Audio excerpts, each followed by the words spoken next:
What would it take to add another digit to the company's revenue? More clients and scaling the team to handle those clients. Welcome to Stories from Your Future Self, the podcast where I help leaders like you create deep, powerful revenue breakthroughs in only minutes. I'm your host, Bogdan, and before we start, check out my upcoming book, Greatness and Mastery. It's packed with 10 martial arts and leadership principles that will give you the edge to join the top 0.01% without sacrificing your freedom. Secure your free copy of the book through the link in the description. Now let's jump into today's episode and explore how you can scale for freedom. Big welcome to Brandon Leibowitz. Brandon is the founder of SEO Optimizers, and we're gonna dive into his work. We're gonna see where he wants to take the business and hopefully create a powerful breakthrough together in that sense. Brandon, tell us a bit more about yourself, the business. How did it get started? What's your origin story?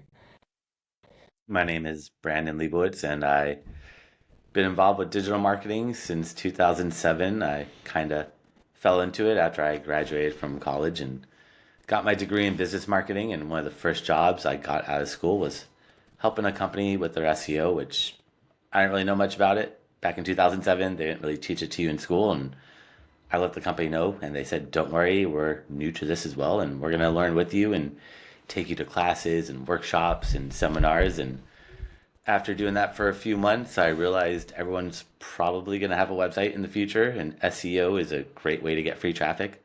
Back then, I was helping out with everything: social media, paid ads, email marketing, and it all works to get traffic. I just focused more on SEO because I thought, who doesn't want some free visitors to the website? And over the years, I worked at different advertising agencies as a director of SEO, and before work, after work, and on my lunch breaks, I'd work on my own company, and eventually built that up to where I was able to quit my job and been doing this ever since, just helping people get that free visibility online. That is cool. When I had my personal development through martial arts program, I chose a domain name that was easy to kind of like had the name of the city back when it mattered. And I had a lot of people just finding me through Google. They were just putting in Wing Chun, the martial arts style, and where in Bucharest basically. So it was pretty easy to grab attention that way back then. I Yep, imagine things have Google's, changed. yep, they don't like those exact match domains don't have that big of an impact anymore. Still help a little bit having the all your keywords in the URL, but like for me, like some people just get Los Angeles SEO Company.com, Hmm. and then Google would pick up on that name and start ranking them, and Google realized, hold on, this is kind of gaming the system. We can't give that much emphasis on the URL. They still put a lot of weight on it, but not as much as before, where if you just bought that one, you would just start to rank immediately. Yeah, yeah. I'm curious because before we dive deeper, I know Google is going through a lot of changes trying to integrate AI, and I've been watching a few videos in terms of kind of Google's current focus more on ads because you search something for Google, you have your first page just filled with ads and not necessarily the results that you want. And I'm curious your approach with your clients to handle this challenge and get them to be seen on the first page. Yeah, only cares about ads. That's how Google makes all their money. And if AI doesn't have ads on it, they gotta supplement that with another way to get more ad revenue because eventually AI will be full of ads, just not yet Mm, true. because Google's kind of in that transition, trying to figure out what's going to happen. Are people going to use AI more than Google search, or what's going to happen, or are they going to merge together, or it's kind of a weird place right now, and we're just going to have to see what happens. But best practice is always just try to get as much visibility as possible anywhere that you think your audience is searching, whether it's on Google or even on Amazon or YouTube or Yelp, Hmm. AI, ChatGPT, Perplexity, wherever they're at, just trying to make sure that you show up and start capturing that visibility. But Google is always going to push those ads as much as they can. Luckily, most people are kind of aware of them and skip over the ads, but a Yeah. lot of people don't know their ads and click on those ads. And Google's like, yes, please keep doing that to make us more money. Yeah, I mean, like using Google for a while, you're well aware of, okay, that's not what I'm looking for. Let me scroll down a bit and find exactly what I want. Beautiful. So, Brandon, what's the vision of the business? Like, where do you want to take it? Um, just trying to keep growing it and keep moving up in the right direction and working on courses right now. So Hmm. I've taught lots of classes, been teaching classes since 2013, but now I'm just trying to package it all into offering, and that is on the list of things to do this year. So working on that along with a bunch of other things, trying to finish up a book right now. Got a few Nice. things on my plate that are taking up a lot of time, but almost done with that book, and then gonna just focus on just getting that course out there after. That's beautiful. I just finished mine, actually, my second book. My first one was in Romanian. This one is in English, thankfully.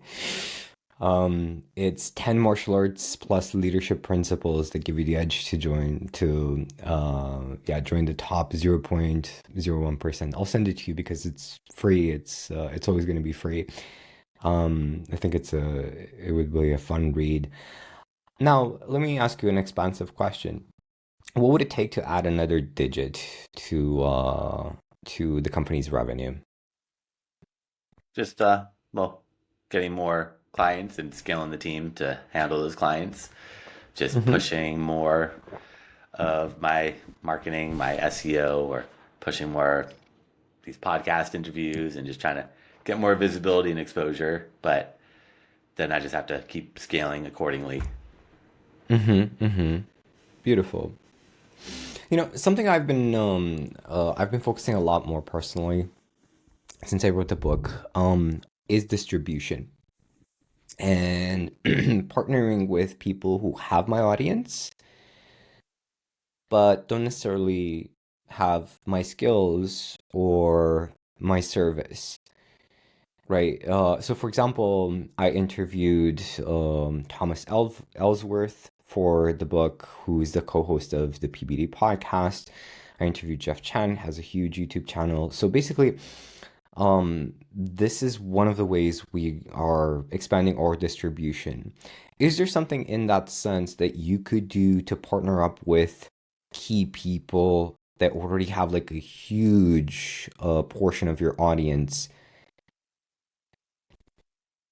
Yep, that's the plan when I release a book is share it with my audience, my network, Hmm. and then I've been teaching classes for a while, so I have other instructors and they have big email lists of Beautiful. 100,000 people, business owners. So hopefully that could get the book launched and Hmm. get that best or yeah, that best-selling author, because that's what I'm trying to see if I could do is just push a lot of traffic to that book immediately and Yep. see how all that works. But it's all new to me, the book marketing, and interested to see how it works, but definitely going to leverage other people's audiences as much as I can to try to just spread the word, because and then I'll reciprocate the favor and let them tap into my audience as well. Beautiful. And what is the book about? It is about the guest podcasting and the benefits of being a guest on other people's podcasts, and how a lot of people just want to have their own podcast, but they don't think about Hmm. being a guest. And there's lots of value there with SEO that a lot of people don't realize. It helps Hmm. you rank higher on Google or in the search engines, and gives you an endless supply of social media content. Also helps with subject matter expertise. But I really want to let people know there's SEO value in this, which a lot of people don't know about. And that's a great way to just get Google to start trusting you more and moving you up those search rankings. Yeah. Is this your first book? Yep, first book. Well, I've done like an Interesting. ebook before, but it was like 15 pages. So the Right. first Right. real book where it's editing it and working on the drafts, and it's tricky. But I finished writing it, just editing it now and proofing it, and just trying to make sure it all flows properly. It has a good flow to get people to take action, not just read the book and put it down, but take action and start getting booked as a guest on people's podcasts and giving them that Interesting. actual insights of how I've done it and how they could do it themselves. Interesting. Very, very interesting. Fun fact about SEO is something I recently learned. If you just put in some descriptions on your LinkedIn images in the alt, right? There's an alt button right there. Google actually indexes that, and it also helps with SEO. Yep. Any image, you always want to name the file name first with keywords or Mm, descriptive words that describe that image, and then upload it to wherever you're uploading it. Every platform is different, but usually your website would ask for alt tags as well. And those are really important to describe what that image is, because if someone is visually impaired and they can't see a screen, there's screen readers. When the screen readers get to an image, they don't know what to read, so they read that alt text. And so it's for usability to make sure that internet is accessible for everybody. And that's something that Google really pushes is accessibility. They want to mhm. make sure that anyone that has any issues is still able to access and see what's going on online. Beautiful, beautiful. So let me ask you, where do you feel that I can help? It feels like it's very clear for you, like what the next steps are. Are there any internal challenges where you could use my expertise, my magic to make the ride smoother? Well, the proofing is tough, and just editing and restructuring and trying to get the flow right is very tricky on the book. It's a lot Hmm. tougher than I thought. I've been working on it for like 2.5 years and just Really? so close to being done, I feel like, but it's just always tweaking and evolving it and getting other ideas of how to just offer better lead magnets or how to get people off the book into my website and how to funnel them through all that with the landing pages and the drip email campaigns. And Hmm. it's a lot more work than I thought. But it'll be worth it in the end. It's just a lot that goes into properly launching that book and making sure it hits the biggest audiences possible. But it's all new to me, so I'm just trying to figure it out day by day and just going along and looking at what other authors have done and trying to get ideas. Hmm. Hmm. You know, what helped me personally was using Grammarly in terms of like the proofreading and stuff like that, right? The app, you're probably very familiar with it. But what also helped is I didn't I had people join a waiting list for the book even before it was done. Initially, I just gave out chapter one and two. And then later I gave the final draft of the book to people and also asked for feedback. So that kind of also, lit a fire under me to really get it done as quickly as possible and also get people's feedback in terms of, hey, I'm really enjoying this or so on and so forth. Is that something that you're doing right now? Not yet, because I wanted to finish it up before or like get close to being finished and then start Hmm. working on some pre-sales or just pre-marketing it and just dropping it out there to the world and letting people know. But Hmm. it is good to probably get some feedback beforehand and give chapter one out to people and let them critique it. May I challenge you a bit? Yeah. Cool. So, you're planning on selling the book? Not really. I would just want to, like you're doing, give it away for free Yeah, as a exactly. marketing tool. Make it like 99, whatever the cheapest I could put on Amazon Yeah. for, whether it's 99 cents, I think. I don't know if you could do it for free. Ebooks, I think you could do for free, but I'm not really too sure how it all works. But, or I make it 99 cents and give everyone a 99-cent coupon for Amazon. Yeah, that's perfect. So you have a pretty substantial list, right, of email subscribers. What I would personally do in your shoes, put it out as a PDF, share it with your list, ask them for feedback, give them some sort of gift in exchange for their feedback, right, where they feel it could be optimized. It doesn't mean you're going to take all the feedback, but it is going to give you clarity. Um, like for example, I would ask people when they would sign up for the waiting list, what are your top two challenges? And then go through that list like, oh, wait a second, I haven't talked about this in the book. That's a great idea. Let me add it, right?